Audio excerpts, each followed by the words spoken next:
Hello दोस्तों, तो यहाँ पे हमें एपिसोड की शुरुआत में फिर से यहाँ पे टाकेमिची और मासाटाका का सीन दिखाया जाता है और टाकेमिची यहाँ पे यही सोच रहा होता है कि अगर वो मासाटाका से हार गया या फिर हमेशा उसके नीचे दब के रहा तो वो जिंदगी भर उसका स्लेव बन के रह जाएगा और अगर ऐसे चलता रहा तो वो हिनाटा को तो कभी नहीं बचा पाएगा। यहाँ पे मासाटाका राजी हो चुका होता है भाई टाकेमिची से लड़ने के लिए और एक मुक्का खाती है भाई टाकेमिची को समझ आ जाता है कि मासाटाका हद से ज्यादा ताकतवर है और इन दोनों की ताकत में बहुत बड़ा डिफरेंस है। वो इसे हराना तो दूर झेल भी नहीं पाएगा, लेकिन इन सब के बावजूद वो यहाँ पे हार नहीं मानता और मासाटाका इसके बाद भाई टाकेमिची को बहुत बुरी तरीके से मारना शुरू कर देता है। यहाँ पे सबके सब लोग चिल्लाना शुरू कर देते हैं, यहाँ पे मासाटाका का साथ देना शुरू कर देते हैं कि उसको मार डालो और चेयर अप करते हैं। जब टाकेमिची यहाँ पे बैठ रहा होता है तो आकुन को काफी गुस्सा आता है ये सब देखते और वो कहता है बस बहुत हो गया। वो यहाँ पे आगे आता है और भाई उसके हाथ में नाइफ होती है इधर। वो कहता है कि आज वो मासाटाका का खेल ही खत्म कर देगा, मतलब बेसिकली वो इधर मासाटाका के ऊपर अटैक करने वाला होता है। लेकिन तभी आकुन देखते हैं कि आसपास का जो क्राउड होता है वो सब धीरे धीरे करके शांत हो जाते हैं और चुप हो जाते हैं। वो देखते हैं कि मासाटाका कितनी बुरी तरीके से टाकेमिची को मार रहा है और इधर टाकेमिची भी हार मानने के लिए तैयार नहीं होता। वो यही कहता है अपने आप से कि मैंने बहुत बेकार की जिंदगी जी है और पिछले 12 सालों से मैं बस दूसरों के सामने गिड़गिड़ाता आया हूँ और ये चीज मैं चेंज करूंगा। ये सुन के आकुन भाई वो चाकू अंदर रख लेता है और वो यही कहता है टाकेमिची तुमने सबको दिखा दिया कि तुम कितने ताकतवर और टफ हो, तो चलो बस अब हट भी जाओ। तो टाकेमिची यहाँ पे मना करता है और वो यही कहता है कि मेरे पास एक सॉलिड रीजन है और मैं हार तो नहीं मानूंगा। टाकेमिची इधर मासाटाका से यही कहता है देखो अगर तुम सच में जीतना चाहते हो तो उसके लिए तुम्हें मुझे जान से मारना होगा क्योंकि मैं हार तो मानने नहीं वाला। ये सुन के मासाटाका को काफी गुस्सा आता है और वो कहते हैं ठीक है फिर मेरा बैट लाना जरा। ये सुन के क्राउड भाई शॉक हो जाता है और वो ये सोचते कि भाई मतलब ये तो फिस्ट फाइट थी ना, इसमें बैट वगैरह कोई मंगा रहा है ये। तभी यहाँ पे कैन आता है जो कि भाई टोक्योमांजी गैंग का वाइस कमांडर होता है। वो मासाटाका से कहता है अब शांत हो जाओ, तुम क्राउड को डरा रहे हो समझे।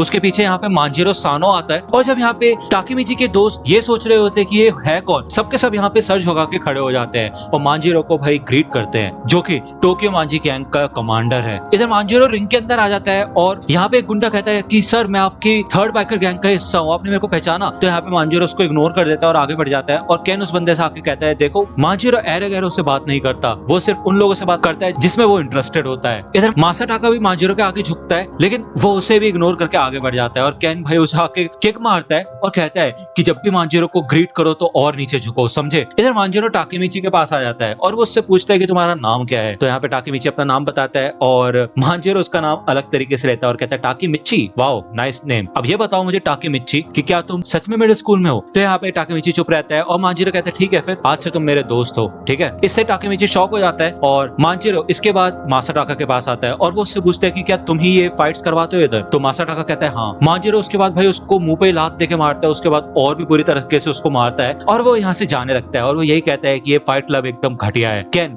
इधर मासाटाका को कहता है कि देखो टोक्योमांजी गैंग की रेपुटेशन को नीचे गिराना बंद करो ये सारी हरकतें करके। यहाँ पे बाद में काजुशी और माकोटो दोनों काफी ज्यादा एक्साइटेड होते हैं कि भाई टाकेमिची और मांजिरो दोनों दोस्त बन चुके हैं और इससे अब इनको कोई भी परेशान नहीं करेगा। लेकिन यहाँ पे टाकेमिची काफी ज्यादा डर रहा होता है और वो सोचता है कि यार पहले तो वो मासाटाका का स्लेव था, नौकर बन के घूम रहा था और अब वो एक मॉन्स्टर का नौकर बन चुका है, इसमें क्या डिफरेंस है। लेकिन इसके बावजूद काजुशी और माकोटो दोनों एक ही चीज रिपीट करते रहते कि कैसे मांजिरो ने मासाटाका को पीटा और ये सारी कूल लाइंस बोली थी। इधर आकुन टाकेमिची को बताता है कि जब वो बहुत बुरी तरीके से पिट रहा था तो आकुन ने सोचा था कि वो अपना चाकू निकाल के मासाटाका को मार डालेगा जिससे कि उनकी ये घटिया जिंदगी खत्म हो। लेकिन टाकेमिची ने आज काफी हिम्मत दिखाई और उसी की वजह से आज हम सब आजाद हैं। यहाँ पे अगली सुबह जब टाकेमिची स्कूल जा रहा होता है तो हिनाटा उसको मिलती है और ये दोनों साथ स्कूल जाते हैं। हिनाटा कहती है वाह तुम्हें जल्दी देख के काफी खुशी हुई, आज स्कूल के बाद मेरा क्रैम स्कूल भी है तो उससे पहले मैं फ्री हूँ, क्या तुम उस समय मेरे साथ डेट पे चलोगे। तो टाकेमिची यहाँ पे हाँ बोल देता है। इधर हमें क्लास का सीन दिखाया जाता है और टाकेमिची ये सोचता है कि भाई चलो ठीक है मांजिरो के साथ तो दोस्ती हो चुकी है लेकिन अब आगे करना क्या है, समझ नहीं आ रहा क्या होगा, मतलब मैं कैसे मांजिरो और टेटा को मिलने से रोक सकता हूँ। जब वो ये सब सोच रहा होता है तभी कॉरिडोर में से कुछ आवाजें आने लग जाती है और तभी मांजिरो इधर क्लास के अंदर आ जाता है। वो कहता है अरे तो यहाँ हो तुम टाकेमिची, चलो मेरे साथ खेलते हैं। तो टाकेमिची कहता है भाई ये तो सच में पागल है यार, स्कूल में घुस गया। जब टाकेमिची इधर क्लास से बाहर आता है तो वो देखता है कि इधर थर्ड ईयर के स्टूडेंट्स होते हैं और वो भी पिट के नीचे गिरे हुए होते हैं। कैन बताता है कि ये मेरे से पंगे ले रहे थे इसलिए मैंने इन सबको धो डाला, ठीक है तो चलो फिर तुम सबके सब पेट के बल नीचे लेट जाओ लाइन बना के। और इसके बाद भाई मांजिरो और कैन दोनों के दोनों उन सब बच्चों के ऊपर, बच्चे क्या मतलब थर्ड ईयर के लोगों के ऊपर चलते हुए जाते हैं। मांजिरो इधर टाकेमिची से कहता है चलो फिर ठीक है हमारे साथ हैंग आउट करो, बट टाकेमिची ये कहता है कि मैं बिजी हूँ क्योंकि यार उसको हिनाटा के साथ डेट पे जाना होता है। ये लोग उसे कन्विंस करने की कोशिश कर रहे होते हैं लेकिन भाई तभी हिनाटा आती है पीछे से और उसे लगता है कि ये दोनों टाकेमिची को बुली कर रहे हैं और परेशान कर रहे हैं। वो जाती है और भाई मांजिरो के गाल पे चाटा देके मार देती है और टाकेमिची का हाथ पकड़ के उसको ले जाने लग जाती है। यहाँ पे टाकेमिची देखता है कि भाई वो हिनाटा खुद इतनी बुरी तरीके से कांप रही होती है लेकिन उसे उसने वादा किया होता है कि वो टाकेमिची को प्रोटेक्ट करेगी और उसकी रक्षा करेगी।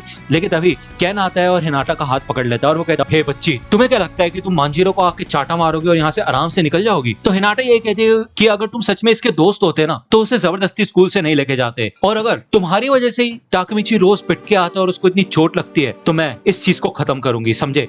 यहाँ पे टाकेमिची केन का हाथ पकड़ लेता है और वो कहता है कि इसका हाथ छोड़ो। मैंने कहा अभी के अभी हिनाटा को छोड़ दो, मैं पीछे नहीं हटने वाला, क्योंकि कुछ चीजें ऐसी है जो कि मैं बर्दाश्त नहीं कर सकता। इधर मांजीरो टाकेमिची से थोड़ा अपसेट होता है और वो कहता है, वाह, और मैंने सोचा था कि हम दोस्त बन सकते हैं, अब मुझे बताओ कि तुम मरना कैसे चाहोगे? इधर टाकेमिची भाई जो भी होता है उसको एक्सेप्ट करने के लिए तैयार होता है, लेकिन वो यही कहता है कि मुझसे बस एक वादा करो कि तुम हिनाटा को कुछ नहीं करोगे, मेरे साथ जो करना है वो कर लो। मांजीरो कहता है, अच्छा, जैसे मुझे कुछ फर्क पड़ता है इन सब चीजों से। वो यहाँ पे भाई टाकेमिची को पंच मारने के लिए आगे बढ़ता है, लेकिन तभी अपना हाथ रोक देता है और कहता है, अरे मैं तो मजाक कर रहा था दोस्त, तुम्हें क्या लगता है मैं एक लड़की पे हाथ उठाऊंगा? वो यहाँ से जाने लगता है और केन टाकेमिची से कहता है, क्या बात है लड़के, तुम मेरे को धमकी दे रहे थे? तो टाकेमिची कहते हैं, हाँ मुझे माफ करना। तो केन कहता है, नहीं कोई बात नहीं, अच्छा लगा मुझे ये सब देख के, आजकल ज्यादातर लोग लड़कियों का साथ नहीं देते, ये काफी ओल्ड स्कूल है। जब ये दोनों यहाँ से बाहर जाते हैं और हिनाटा को पता चलता है कि ये दोनों टाकेमिची के फ्रेंड्स थे, तो हिनाटा उनके पास जाती है और मांजीरो से माफी मांगती है कि उसने उसको चाटा मारा। तो मांजीरो ये कहता है, अरे चिंता वाली कोई बात नहीं है, लेकिन ये अच्छी बात है कि तुम उसको प्रोटेक्ट कर रहे हो, बस ये ध्यान रखना कि कभी कभी हमारा सामना किसके साथ हो रहा है हमें पता नहीं, और हमारे गुस्से की वजह से हमारे साथ बुरा भी हो सकता है, तो इस चीज का ख्याल रखना। यहाँ पे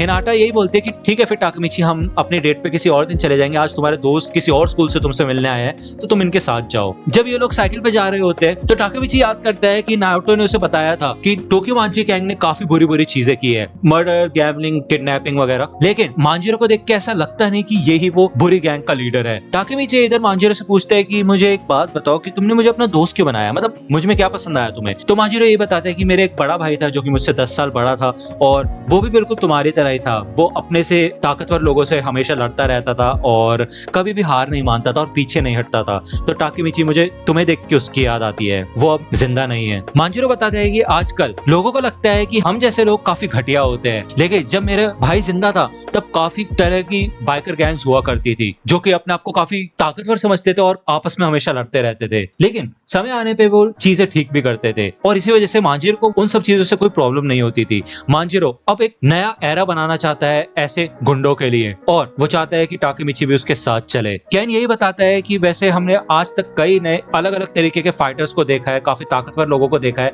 लेकिन तुम्हारे जैसे लोग काफी ज्यादा कम है जो कि किसी चीज के लिए खड़े रहते हैं और हार नहीं मानते। जब ये लोग घर जा रहे होते हैं तो टाकेमिची इधर यही सोचता है कि मांजीरो ऐसा बंदा नहीं है जो कि हिनाटा को मार सके, तो फिर टोक्योमांची गैंग में ऐसा क्या हुआ था कि आगे चल के इतनी बुरी चीजें हुई। जब वो यहाँ से जा रहा होता है तो यहाँ पे कुछ लड़कों का ग्रुप जा रहा होता है और उसे देख के टाकेमिची को ऐसा लगता है कि उसने उस लड़के को कहीं देखा है, जबकि यही किसाकी होता है और टाकेमिची को इन दोनों को मिलने से ही रोकना होता है।